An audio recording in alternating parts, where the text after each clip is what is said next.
Hello, everybody. Welcome back to the second year of the Stickers and Scuffs podcast. We are here. Returning guest, Treyten Lapcevich, one of our favorites we got to see at the track this year, is here. And we can officially say the 2021 Jostens Rookie of the Year and the runner-up in the APC Late Model Series by probably the most crushing point total ever. And I'm going to start with that, Treyten, because that series is one of the most competitive racing series across any form of racing, really. And when you finished and crossed the finish line to finally get that win, we were hollering. I mean, no, I would say we, but I wasn't at the track. He was hollering. Wait, why is it that I miss all the good ones, really? And then I got crushed 3 days in a row. Or 2 days in a row, at least, seeing the other two races at Delaware. But did you know that you had won the championship or hadn't won the championship when you first got out? Because they were saying on the broadcast, they're like, well, we have no idea who the champion is. Yeah, well, honestly, at the end of the race there, I completely forgot about the championship. I wasn't even thinking about it when I got out in the car. And then in Victory Lane there, you can probably see on the broadcast, someone said that we had won it by 1 point. I did see that. Yes, that's why I'm asking. And then it was found that we actually lost it by 1 point. So a little false sense of happiness there for a second. But, it's probably the worst way to lose it by 1 point. But well, you got to just tell Brandon Watson to start sharing some more of those wins and championships. Keeps hogging all of them. That's not very fair. But you flat out kicked everyone's butt in that race. Must have been nice because Grant and I we talked at length all the time about these races, and it was you're either up front or something bad happened, and just some odd stuff that we don't normally see out of Steckley's team. We don't see mechanical failures. And you had a couple races where it was like mechanical failure, flat tire, but you were running up front the whole time. In terms of frustration level, are we going to be comfortable standing near you after that race, or are you going to start swinging because you're that frustrated? Which race is that? Is that the APC race or the Pinty race? Yeah, we'll talk APC or Pinty's because unfortunately it kind of happened in both. Yeah. I mean, for the APC series, we did what we needed to do, really. We came in, we put it on the pole, so we got all the qualifying points. We took every bonus point in the race, and we won the race. So, I mean, we did as much as we could, and, as much as it sucks to lose a championship by 1 point, considering our circumstances throughout the year. I mean, there was one race that I flew in for just before the race, and another one. You did? So, started at the back twice. We had our fair share of mechanical problems in the APC car too. Sunset, we had an issue there, setting us out of it. So considering the year we had, I mean, we got to be happy with at least grabbing our first win. Because if we would have been able to qualify for those two races, I'd say, and I think there would have been a no-brainer of what the outcome would have been. But as for the Pinty Series, I mean, it was frustrating for sure. But seeing the stats at the end of the year, it was just really good to be able to see that we were successful. We came up short of the first win, but we ran really good. We ran really good at the road courses too, which I think was a surprise for everyone. We did have a lot of those mechanical failures, but they were all oddball stuff that really no one can control. I mean, the flat tire, obviously no one could expected that. And then the two parts failures we had is stuff that wasn't seen before ever, really. Stuff that you wouldn't expect. So overall, we were really happy with both cars in both seasons.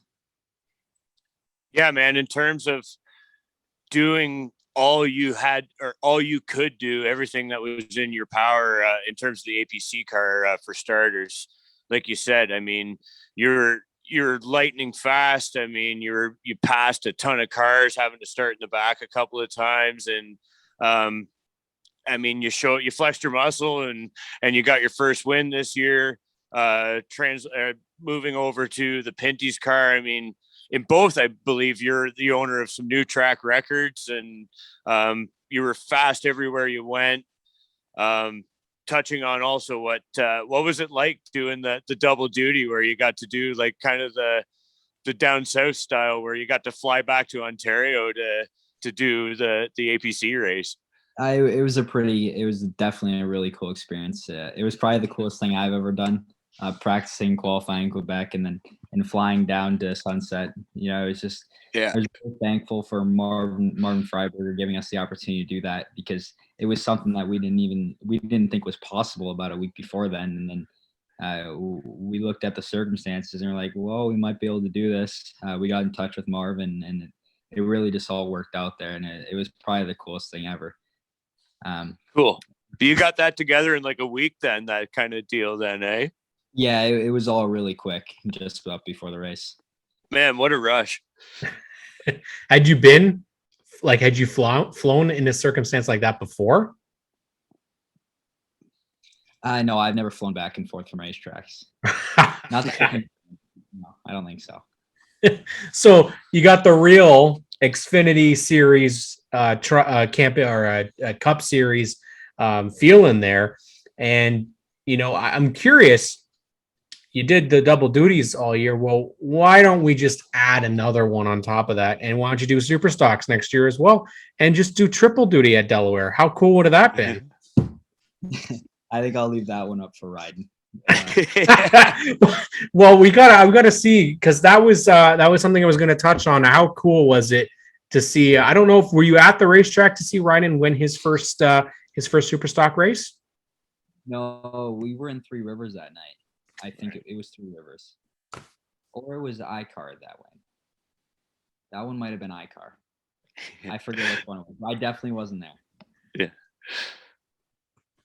What does it feel like seeing the younger brother win? Yeah. I mean, when something happens like that and you're not there for it, it just makes you wonder if you should show up for the rest of the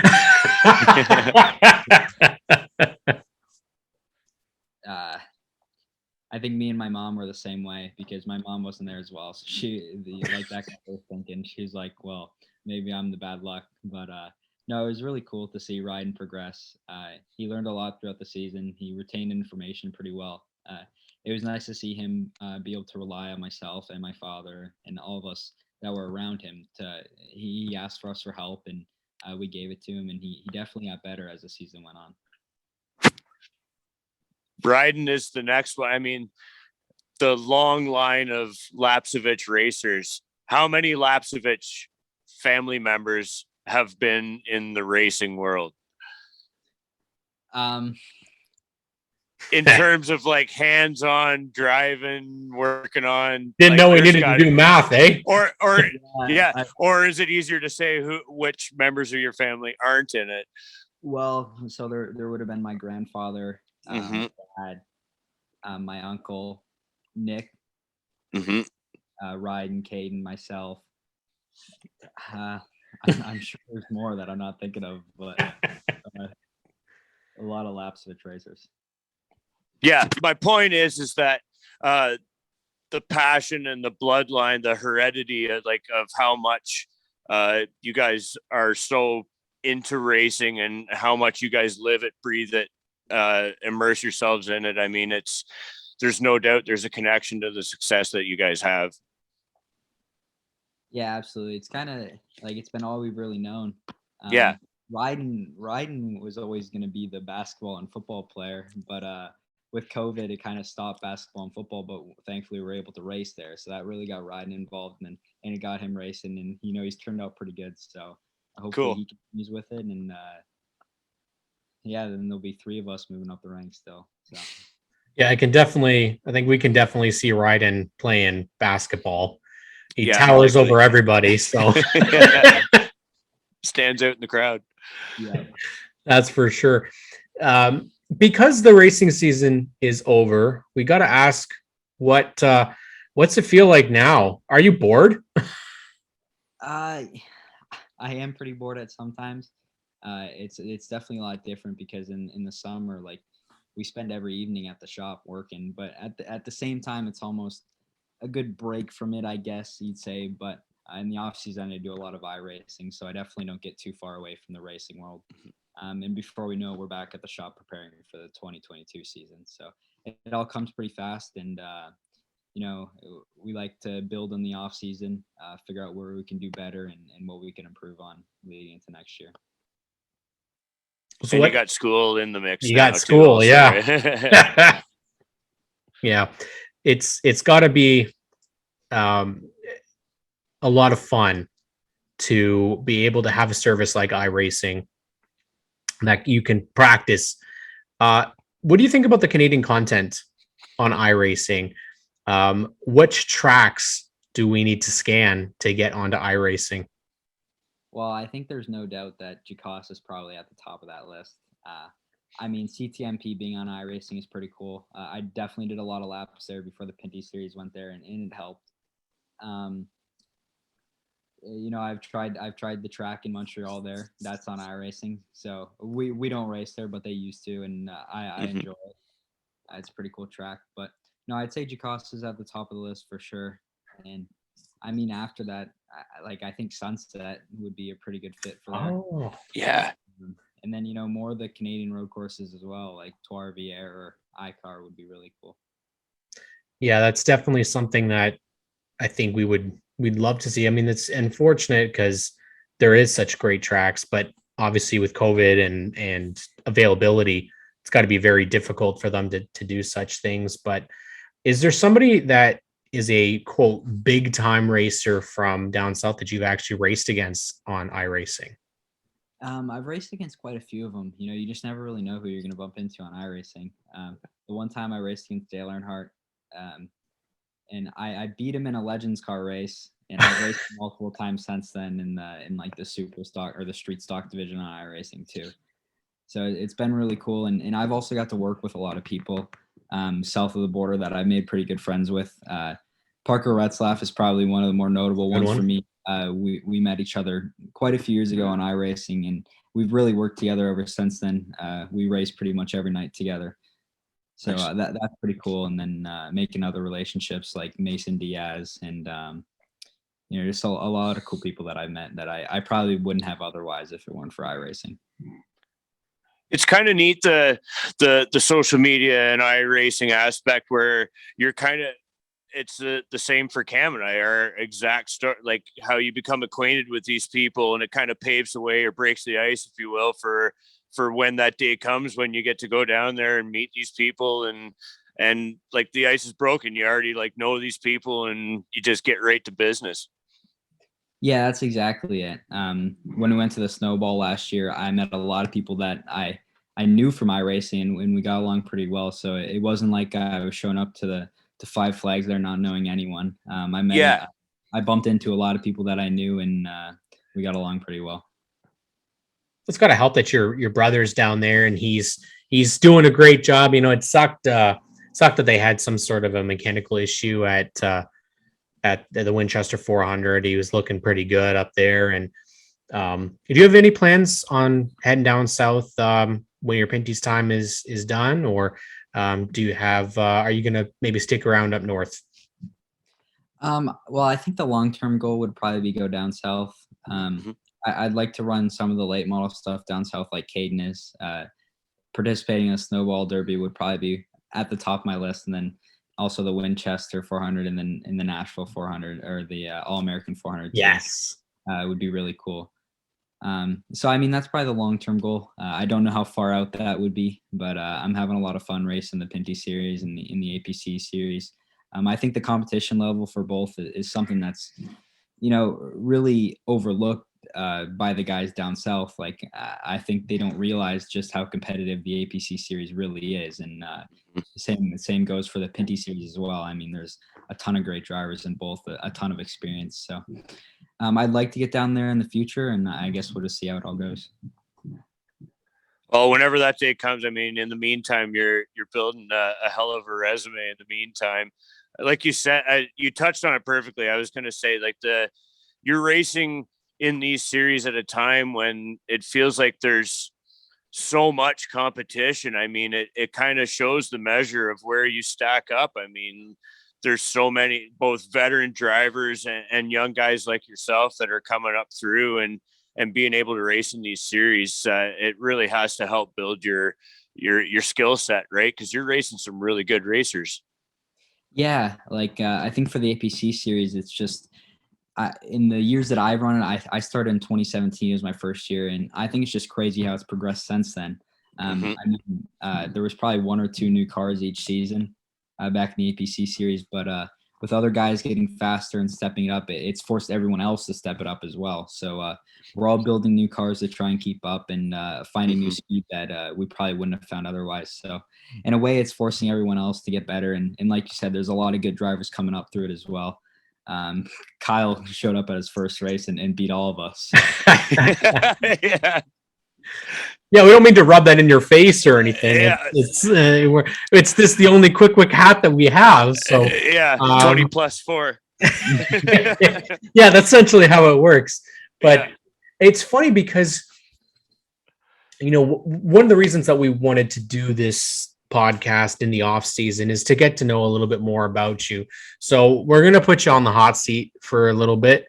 Not really that hot because it's not Qwick Wick hot. See, there you go.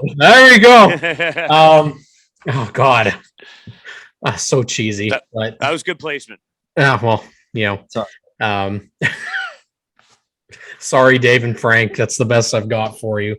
But so let's learn a little bit about you, Treyten. Aside from being on the track, what is another sport that you like to play and or that you like to participate in? Well, right now I'm doing high school football, and then when the snow comes down, we do a lot of snowboarding and skiing as well. That's good to know for future car ideas. Favorites? This might be a tough one, but favorite subject in school? I'm a math guy, math and business. Nice. There you go. That's what we need right there. He can do the math, man. Coke or Pepsi or neither? Coke, for sure. Oh boy. End the interview. It's over. It's over. Netflix or Amazon? Netflix. Oh, interesting. Family Guy or The Simpsons or neither? I've never watched either, truthfully. Oh God. Making me feel ancient here. I haven't watched either one in probably almost his lifetime or Treyten's lifetime, actually. It's been a while. You're really trying to make us feel old here, aren't you?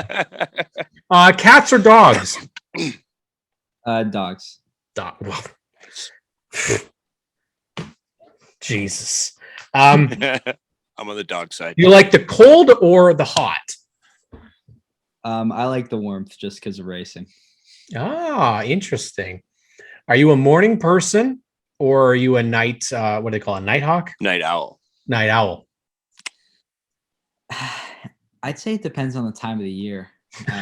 Summer, I'm good answer. A night owl, but in the winter, I'd say I'm a morning person. Okay. Would you rather race an APC series car or a Pinty Series car?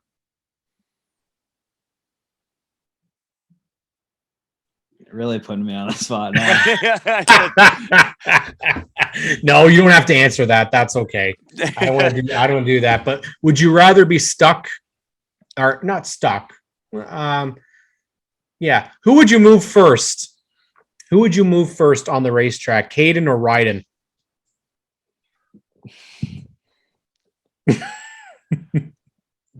Caden. Well, you heard it, Caden. You heard it here. That would be cool. Did you get an opportunity to race with your brothers on track? Yeah, I've raced with Caden quite a few times. We ran at the Nationals, the Jostens Nationals together, and then we also did the whole the Pro Late Model Series they did at Sauble a couple years ago. I think it was in 2019. We did that whole series together. So we actually never really clashed much. We weren't around each other a whole lot. But I remember there was the one time where I think it was the last race of the season. I got into it with the leader, and it kind of caused a big pile up. And the only two cars that come out of it were Caden and I. So That's pretty good. That's a pretty good move right there.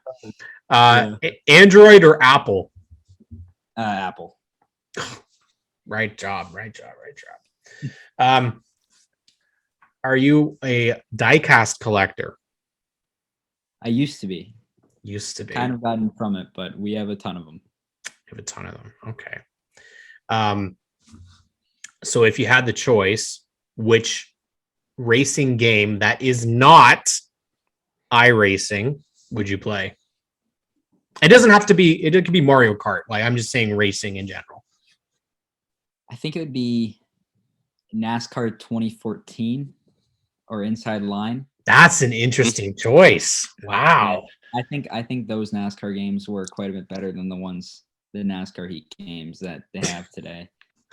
Just you hear about NASCAR Thunder. That's our generation, but yeah, those were the ones back then.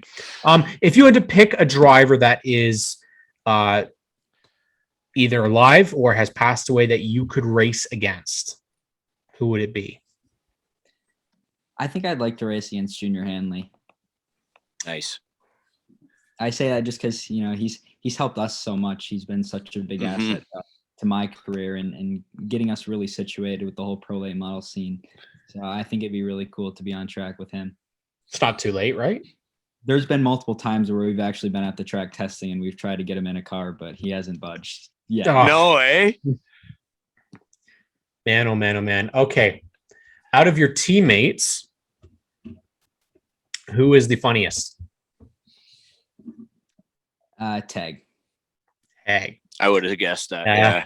Tag. I was going to ask out of your teammates who talks the most, but I already know that answer. So I can't really say that. But what's the outlook, do you think, for your teammate in that number 24 that ran in the late models?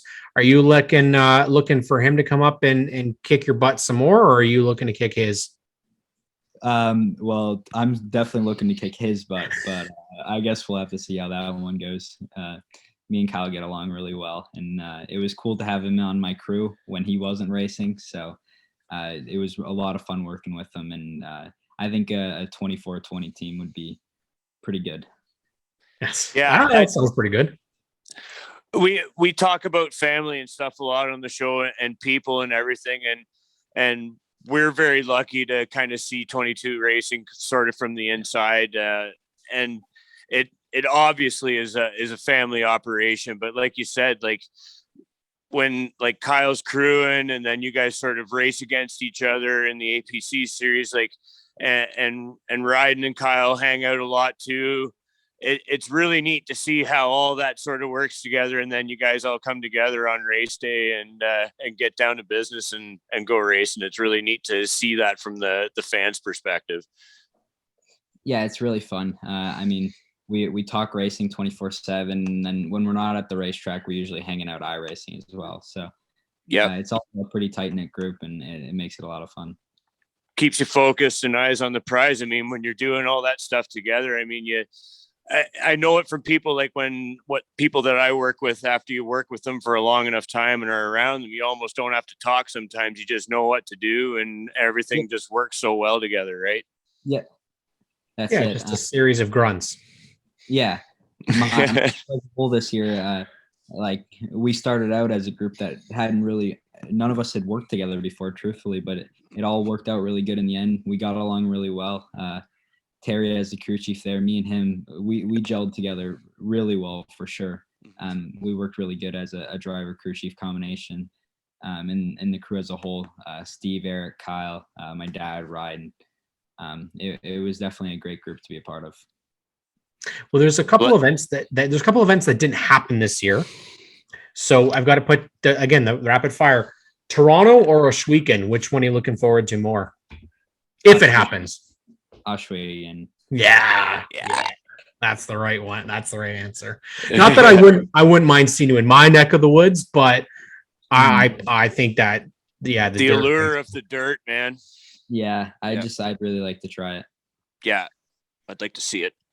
Now, I guess the $1 million question here, and I don't know if he's going to answer this, but maybe just for my own entertainment, but let's just say now there's a couple of catalysts you have to think about this, really think about it really hard, but you're on your way to your first win. You've got one guy in front of you that you need to pass to win that race, and it's Mark Dilley. Do you move him? You can say pass, I guess, but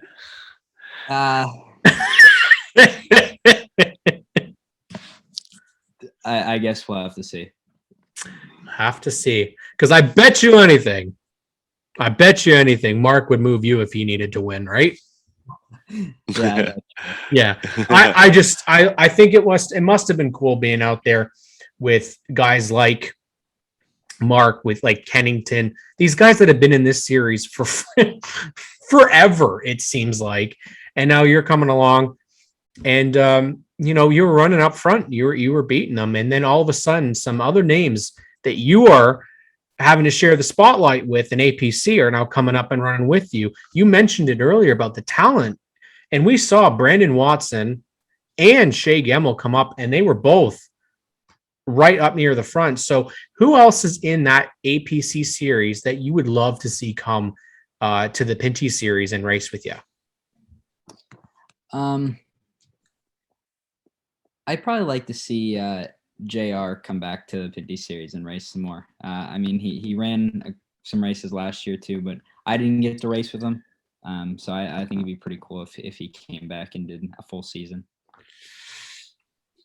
We really want to see that purple car back. That would be kind of wicked if he was able to come back with the 22 racing team. But Treyten, we don't want to keep you too long. Obviously, you're a busy man. We really want to appreciate and thank you for always taking time to chat with us. It's not always the easiest to get guests, but you're always willing to come on and always willing to chat, and always willing to answer questions that I have for you regarding what you like, to try and put cars together on like a friggin' like weekday at 10 o'clock at night.